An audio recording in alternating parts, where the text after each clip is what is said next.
So the goal in this series is to give you guys the best sports pick that I usually do every single day. With my experience, I've been betting on a record since 2013 with Bovada. Currently won well over $20,000 just with FanDuel alone. I can bet on NFL, tennis, golf, NBA, all the sports besides baseball. I don't do too good at baseball. Since I'm not a financial advisor, my goal is not to tell you guys which bets to do, to show you guys exactly what I'm doing and why I'm doing it, and if you can add it to your bets, and we're going to have some fun while we're doing it. Let's get into it. What's going on, family? It's your boy Lando. Hope all is well with Top Sports Debate. A good old saying, you fall off that horse, you gotta get back on and ride it. And it's a new day, it's a new dollar. We are getting back on the horse. We're gonna ride it. We're gonna make some money. We're gonna have some fun. We're gonna educate, learn, all that good stuff. Make sure you guys hit the subscribe button. While you in here, leave a comment. Let me know what bets you are doing. Let's get into it. Yesterday was one of those days. Klay Thompson messed up our good old ladder challenge. Couldn't score 1 point in 4 quarters plus overtime. It be like that sometimes. And with our main bets, we went 4-4-6. So we won 4, lost 2. The Nets got a historical ass whooping yesterday. They said by halftime in the Boston Celtics history, they never, remember Larry Bird, all the legends, they never beat a team by so many points by halftime in history. So the Nets, like literally first quarter when I checked the game, it was 21-3. Then it was like 31-6. I was like, oh shit. From the first 2 minutes, I knew it was just a blowout. So that got a historic ass whooping. We couldn't do nothing about that. We won our Portland Trail Blazers. I told you it was going to be some upsets. And that was a good one. So we won that one. Oh, and we voided on the Wizards in Detroit because they ended up having weather problems where they couldn't play the game. We would have won that one. That would have put us over 70%. We got Sacramento Kings. They end up winning straight up. You got Houston Rockets. They end up covering the spread and winning exactly. So we picked upsets. Golden State should have won that game. They was up all game. It went into overtime. Klay couldn't hit nothing. Steph couldn't hit nothing. It just was a bad shooting game for them. It'd be like that. And the Utah Jazz, another one. So the money line would have been crazy of picking all of those upsets. But I'm a scary bettor when it come down to fully picking upsets. I like to cover the spread. And it's like, okay, you'll make $30 less if you do it. But it is what it is. So can't be too mad at it. What says, so that's the day before. So in this video, we're going to break down the bets of today. We're going to talk about what's some good options. Then we're going to look at, and we're going to break down how I bet and why I bet that win. We're going to break down the numbers because a lot of people in the comments think I do these bets just for a parlay. But these are bets I actually show you guys how to bet and what's the goal. So for example, well, let's first get started. So if the Lakers and Pacers, this is a good one.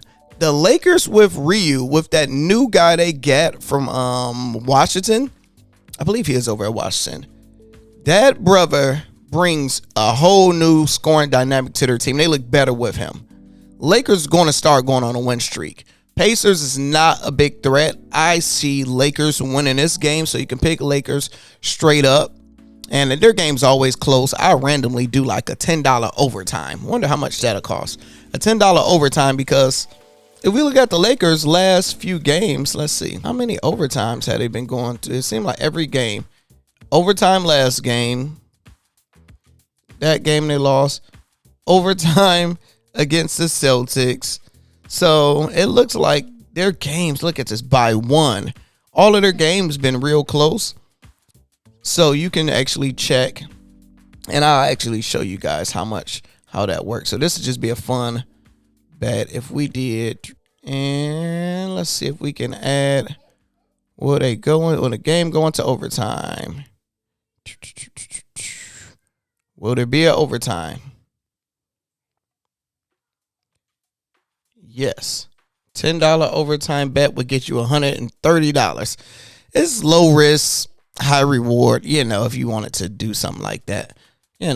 It's a chance. Never know. They stuff be close.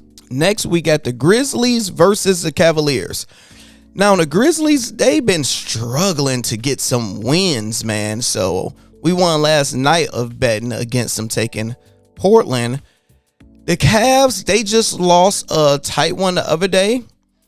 I will pick the Cavs to possibly win this one. And Ja Morant to mainly do what Ja Morant do. We're going to show you some picks that we have with that. With the Knicks and Heat, I wouldn't pick anybody for this game. I would pick Randall and people inside of it, Butler, to do certain type of props.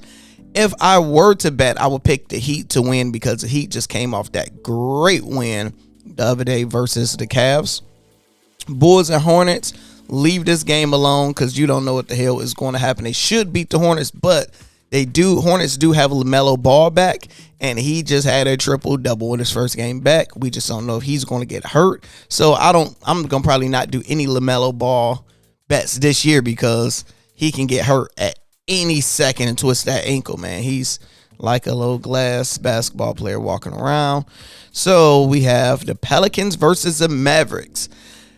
The Mavericks is a team that will make you lose damn near every time. I avoid betting on the Mavericks really too much anymore. I would bet on Luka to do his individual thing because Luka will ball out and do his thing. But look at this. Mavs barely beat the Pistons at home by 6 points.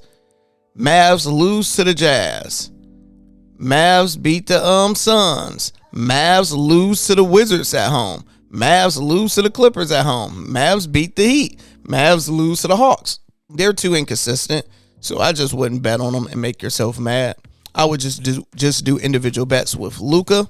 So now we got the good old Warriors versus the Nuggets. The team that let us down yesterday. It's a lot of money to be made on this game. Multiple reasons. First reason, they have them to get blown out by 12, which they technically kind of do sometimes when they are away. They didn't get blown out like to the Bulls and random teams on the East. Nuggets is the best team in the NBA, so it makes sense. But the Warriors are the Warriors. They could get hot and do their thing, but they're 7-19. This is you really can't bet anything on the game because the spread is too nasty. So I wouldn't bet on that. But individual players, you still got Steph Curry to score over 25, 20 points. Joker to do what the Joker does. Last, we have the Clippers versus the Bucks. This is a good one. I like the Bucks to cover the spread because the Clippers, they're 15-14 away. They've been playing a little bit better, but the Bucks is 21-5 at home, and they got a Giannis. So I think they should be able to pull it out and figure everything out. So let's see the bets for today. We have 9 individual legs today. We got the Lakers to win straight up. Stop that. Lakers to win straight up. We have Russell Westbrook, 10+ points. The Bucks to cover the spread. Giannis, 25 points. Giannis, 10 rebounds. So we need a double-double from Giannis to do what he usually does. Kawhi Leonard, 20+ points, what he usually does. Ja Morant, 20 points, what he usually does. Miami Heat, straight up, that's a tough one, but we shall see. And Luka to drop 25. $10 gets you $111. So a lot of people get confused on this because when I do the ladder challenge, I'm aiming 100% to win every single one. When I am showing you guys daily bets, I am showing you every single individual one. I just add this up to show it to you because I used to do $100 every single one, but it wasn't beneficial to me until I finally got monetized where I could actually show a little bit of bets again. But this is how we're going to break this down so you can understand it and people that don't understand math. So if we reuse this, well, we're about to have the bet selection right here. So for example, not a financial advisor, I'm just brother giving y'all some game. So if we did $100 bet every single game. All right, so I got it in every game. Lakers win we get our 100 plus $84. So that's an $84 Laker win if they do it. Russell Westbrook, 10 plus points, that make us $18. Ja Morant, $10. The reason it's low is because the likelihood of it happening is higher. So to give you guys an example, Kawhi to score 20 plus points, only $10. Lando, that is a dumb bet, right? All right, so we got Kawhi Leonard versus the Bucks. He averaged 21 points every time he play him. Now, if we look at his points on the last few games, remember, we need him to get over 20 points. 30, 30, 20, 20, 30, 30, 20, 30, 20, 30. He haven't scored under 20 points since January 5th. And look how many minutes he played. He was limited, so he didn't even play the whole game. He played only 18 minutes. Then before that, all of that. So you haven't seen it since realistically around Christmas. So the odds of him dropping 20 points is high as hell. So they like, look, you got to bet 100 to get $10 because he's more than likely going to do it. Could he not score 20 points completely? No problem, he could. So what you do is add up every single one of these, such as if we won 100%, how much money will we make? We will make about $303. We're just going to say $300. So if we won 100%, $100 each game will win us $300. The goal with this is not to get rich in one day. It's to make a little bit of money and stand in the green every single day. So this is what happens when, let's say, Kawhi don't get it. Bam. We lose $100. That take this down to $200, right? And that $10 that we thought we was going to win. So now $190 if we were to lose that bet. So what we're looking for is which games do we really need to win? The ones that give you the best return. So that's why most people don't show you game bets, because it's harder to win game bets. You got to know your basketball and you got to have a little bit of luck depending on what happens. So let's say the Miami Heat, they end up losing. We lose 100 plus that 80 we wanted. Remember, we at 190 right now. So 100 will put us at 90, then 80 will put us at $10. So if we lost those two games, we'll be up $10. That's why I always tell people my goal is 70% win rate. You see the last few days went 8-1. Yesterday, 4-2. That's like 66%. Long as we stay over 70% on a consistent basis, you will win and you will make money. You just got to make the right bets and know exactly what you're doing. Well, that's all we got for today. Well, we actually got more. We got the ladder challenge I'm about to post next after I do this video and edit it up for you. If you are going to be in that, make sure you get in early. Let me know your thoughts in the comments about which bets you like, which bets you don't like. You don't 100% have to do every single bet I'm doing. It's just a blueprint. You can get an idea of which ones you like, which ones you don't like. Like last night, if you threw away that Klay Thompson one, you would have been better with the ladder challenge, but we'll talk about it. I'm Lando. Talk to you guys soon.